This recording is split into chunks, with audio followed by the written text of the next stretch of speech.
继续来看中国国台办的网站有新开一个检举台独的专栏，讲会依法来追究。咱内政部部长刘世虎嘛去用写伫内底。这美国嘛，搁再发声来支持咱台湾。毋过嘛讲，这台湾的国防预算应该就要来提悬，上无爱含这美国同款，占到 GDP 的3.4%。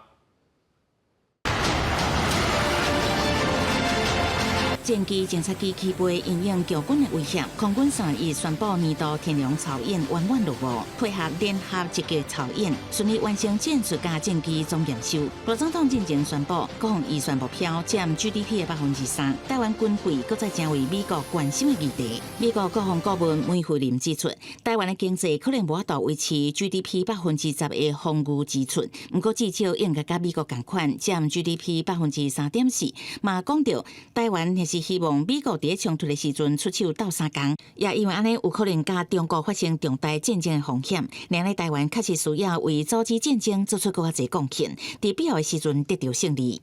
In any scenario involving Taiwan, the Chinese are hoping this is going to be a quick war. 3 to 4 weeks. To deter China from using force, especially over Taiwan, the United States needs to implement a denial strategy, the ability to deny China from achieving its goals through force.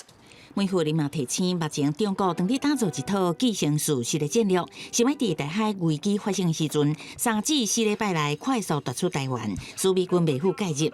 台湾应该发展会当阻挡中国登陆30天的能力。假设真的哪一天很不幸台海发生战争，台湾能够靠自己能够先撑过比较久的时间，这很关键，能够争取到更多的一个机会，有所谓的这个外援。30周年的美日峰顶会谈，美国国防部长赫格塞斯讲，会确保美国伫台海的主动能力。America is committed to sustaining robust, ready, and credible deterrence in the Indo-Pacific, including across the Taiwan Strait.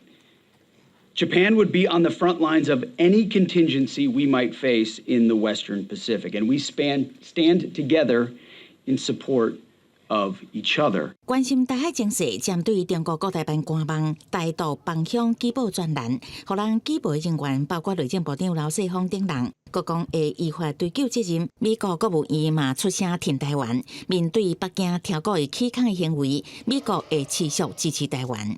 记者综合报道。